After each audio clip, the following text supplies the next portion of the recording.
Good morning मेरे class 10 के प्यारे बगवा लोग, कैसे हैं आप लोग। आशा करते हैं कि आप लोग ठीक होंगे, मन लगा के पढ़ाई कर रहे होंगे। तो बगवा लोग, हम लोग देख रहे हैं मैट्रिक फाइनल परीक्षा 2025 के महत्वपूर्ण सब्जेक्टिव क्वेश्चन का सीरीज देख रहे हैं बगवा लोग। आज हम लोगों का है ना 9वां वीडियो होगा बगवा लोग, है ना। इससे पहले हम 1 से लेकर के 8 तक के वीडियो हम प्लेलिस्ट में डाल दिए हैं, वहाँ से आप देख सकते हैं, है ना। ये हमारा क्लास 10 का है ना सब्जेक्टिव क्वेश्चन होगा वो लोग।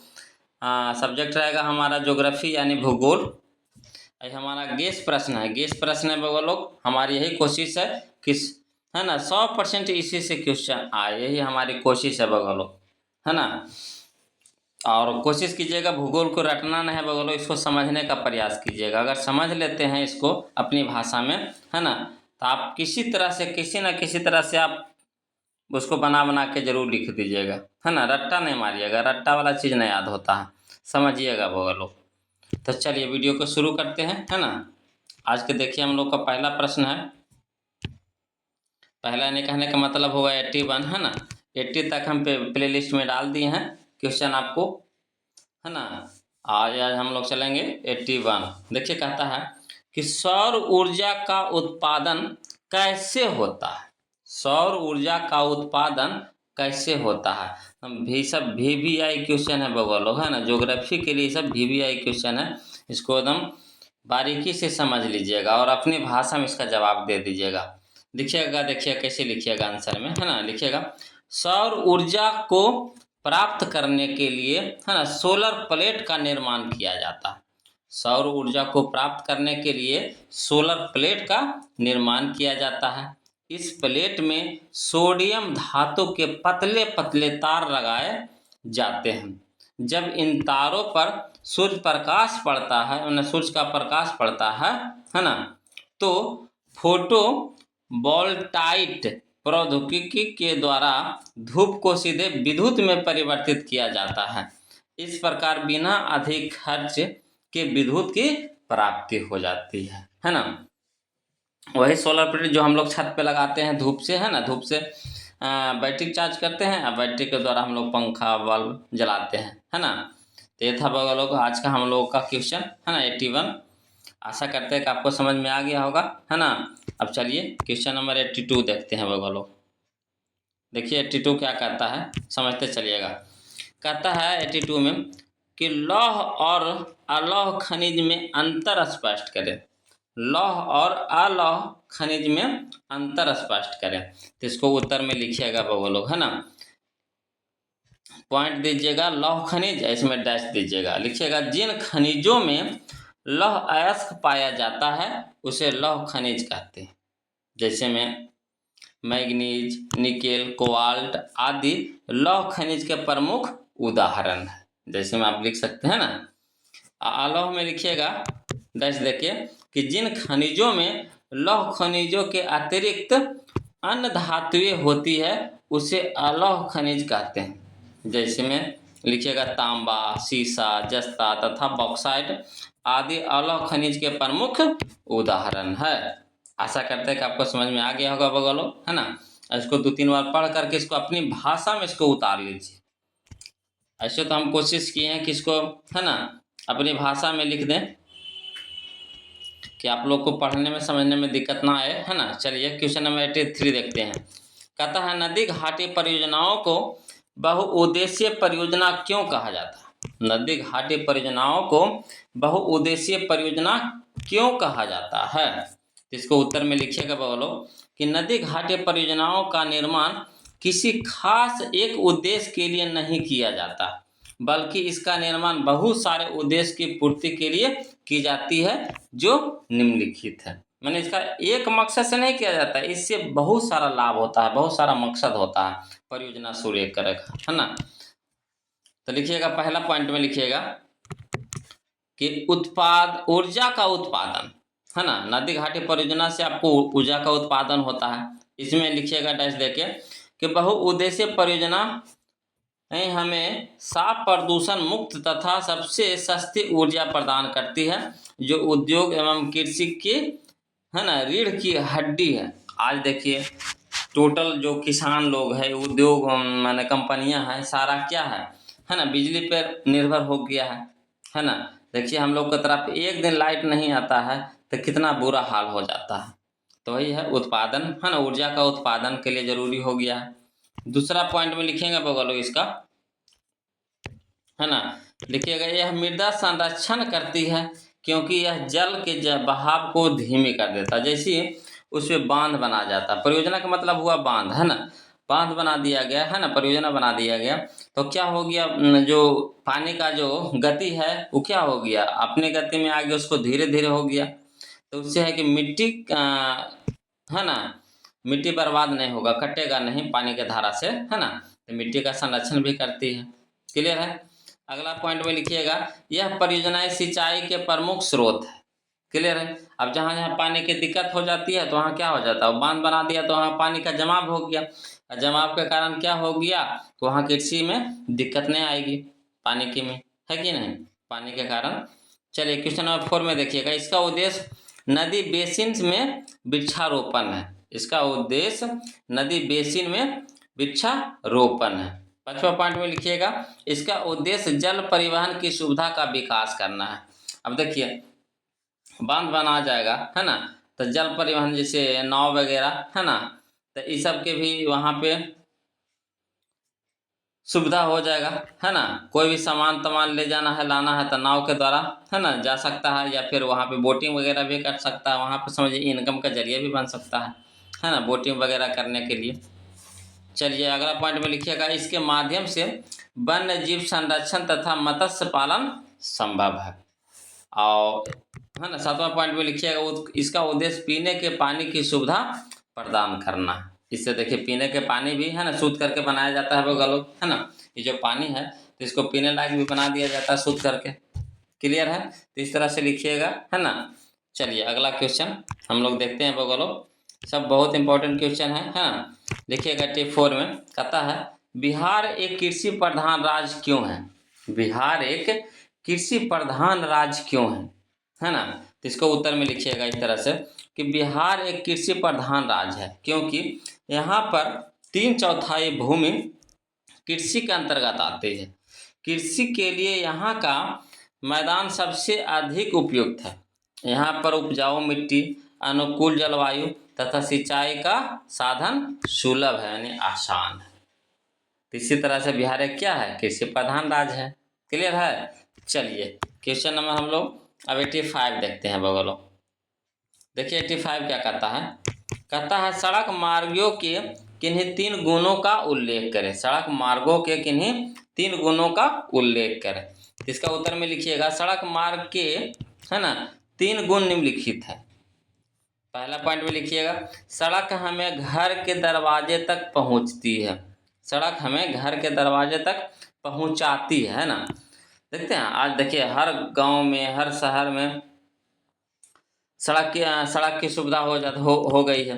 और सड़क होने के कारण हम लोग की अब, है ना, समस्याएं नहीं आती है। कोई भी सामान ले जाना हो, लाना हो तो हम दरवाजे पर से लोड कीजिए, दरवाजे पर उतारिए, है कि नहीं। दूसरा पॉइंट में लिखिएगा कि इन्हें पहाड़ी, वनों तथा मरुस्थल के बीच से भी निकाला जा सकता है। क्लियर है। तीसरा पॉइंट में लिखिएगा सड़कों के अभाव में परिवहन के अन्य साधन जैसे रेल मार्ग, जल मार्ग, वायु मार्ग सभी अधूरे रह जाएंगे। क्लियर है। आशा करते हैं कि आप लोग को समझ में आ गया होगा बगलों। अब चलिए क्वेश्चन नंबर हम लोग 86 देखते हैं। देखिए 86 क्या कहता है बिहार में ग्रामीण जनसंख्या की तुलना में शहरी जनसंख्या में अधिक वृद्धि हुई है। इसके 3 कारणों का उल्लेख करें। बिहार में ग्रामीण जनसंख्या की तुलना में शहरी जनसंख्या में अधिक वृद्धि हुई है, इसके 3 कारण को लिखना है। तो इसको लिखिएगा इस तरह से लिखिएगा बिहार में ग्रामीण जनसंख्या की तुलना में शहरी जनसंख्या में अधिक वृद्धि हुई है। इसके निम्नलिखित कारण है ना। पहला पॉइंट में है कि शिक्षा के लिए पर्याप्त स्कूल कॉलेज। अब देखिए गांव में, है ना, ग्रामीण क्षेत्र में आपको शिक्षा के लिए के उतना सुविधा भी नहीं है। दूसरी बात अच्छे स्कूल भी नहीं है, कॉलेज भी नहीं है। तो सबके लिए कहाँ जाना पड़ता है, शहरों में जाना पड़ता है। तो शहर में जाइएगा तो भीड़ तो वहाँ बढ़ेगा ही बढ़ेगा। अगला है रोजगार के पर्याप्त साधन। अब देखिए गांव के अपेक्षा शहर में रोजगार ज़्यादा है। तो यहाँ तो जानबे करते हैं गरीबी ज़्यादा है, तो गरीबी के कारण रोज़गार तो चाहिए ही चाहिए। रोज़गार नहीं रहेगा तो खाएंगे कहाँ से, पिएंगे कहाँ से, क्लियर है। तो इसके लिए तो शहर जाना ही पड़ेगा। तीसरा पॉइंट में है चिकित्सा, सुरक्षा एवं अन्य शहरी सुविधाओं की प्राप्ति, क्लियर है। तो इस कारण से क्या हो रहा है कि शहरी जनसंख्या में अधिक वृद्धि हुई है, इसी कारण से। यही चीज़ हम लोग को गांव में सुविधा मिल जाएगा तो शहर कोई जाएगा नहीं जाएगा, नहीं रहने के कारण लोग शहर भाग रहे हैं, शहर की ओर। चलिए अगला देखिए बगलो, क्वेश्चन नंबर हम लोग 87 देखते हैं। देखिए कहता है 87 कि समोच्च रेखाएं प्रदर्शन करने की सबसे सरल विधि कैसे है। समोच्च रेखाएं प्रदर्शन करने की सबसे सरल विधि कैसे है, तो इसका उत्तर में लिखिएगा समोच्च रेखाएं प्रदर्शन करने की सबसे सरल विधि है क्योंकि, पहला पॉइंट में लिखिएगा इससे धरातल की ऊंचाई नीचाई का सही सही ज्ञान प्राप्त होता है ना। इससे धरातल की कितनी गहराई है, कितनी ऊंचाई है ना, गहराई ऊंचाई नीचाई कहने का मतलब हुआ कि ऊंचाई और गहराई है ना का सही सही ज्ञान प्राप्त होता है। दूसरा है सूक्ष्म प्राकृतिक के, है ना, सूक्ष्म प्रकृति के आकृतियों को सही रूप से प्रदर्शित किया जा सकता है। तीसरा पॉइंट में लिखिएगा पहाड़, पठार, नदी, घाटे, जलप्रपात या फिर विभिन्न प्रकार की ढाल को भली भांति दिखाया जा सकता है ना। सरल विधि है ना समोच्च रेखाएं। तो इसका इस तरह से आप लिख सकते हैं बगलो, है ना इसका जवाब। चलिए क्वेश्चन नंबर हम लोग 88 देखते हैं। देखिए क्वेश्चन नंबर 88 कहता है कि पहाड़ी भागों की अपेक्षा मैदानी भागों में परिवहन साधनों का अधिक विस्तार है। तीन कारक बताते हुए इन कथन की पुष्टि करें।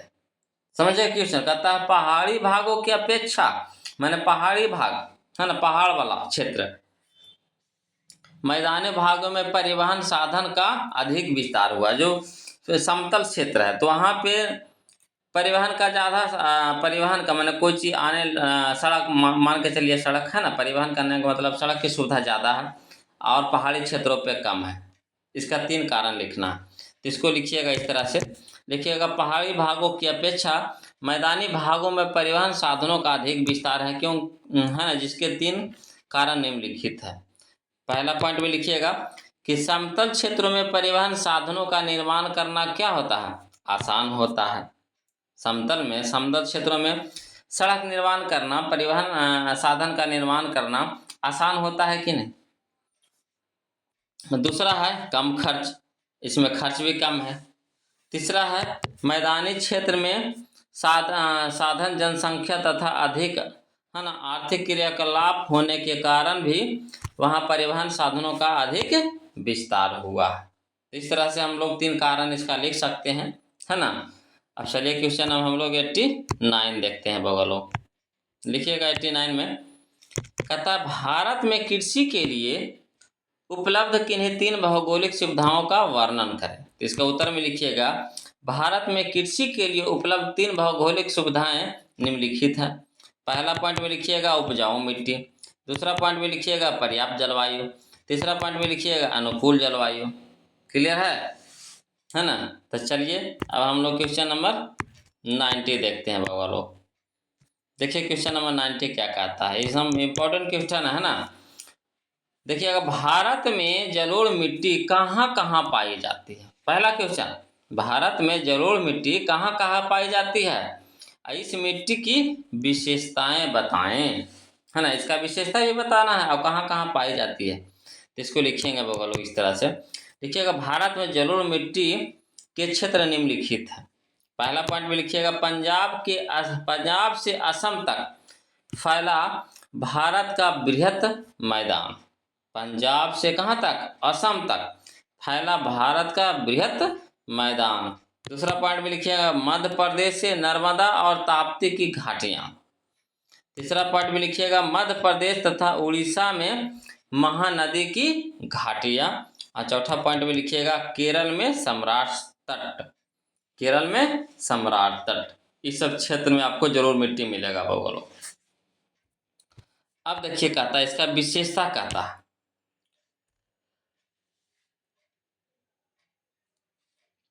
तो लिखिएगा इसका विशेषता में कि इस मिट्टी की विशेषताएं निम्नलिखित है। पहला पॉइंट में लिखिएगा, जलोढ़ मिट्टी का गठन यानी निर्माण बालू, सिल्ट, मृत्तिका के विभिन्न अनुपात से होता है। और दूसरा में लिखिए, ये काफी उपजाऊ मृदा है तथा गन्ना, चावल, गेहूं, मक्का, दलहन जैसे फसलों के लिए उपयुक्त मानी जाती है। तो इस तरह से आप इसका आंसर लिख सकते हैं बगलों। तो आशा करते हैं कि आपको, है ना, समझ में आ गया होगा। अगर किसी भी प्रकार का दिक्कत हो, कठिनाई हो, तो प्लीज़ बगलों कमेंट कीजिएगा, है ना। और वीडियो अगर अच्छा लग रहा है बगलों तो प्लीज़ वीडियो को लाइक कर दीजिए, शेयर कर दीजिए। और जो अभी तक चैनल को सब्सक्राइब नहीं किए हैं बगलों तो प्लीज़ चैनल को सब्सक्राइब कर लीजिएगा, है ना। और सब मिलके बोलिएगा बगलों एक बार, है ना। जय हिंद।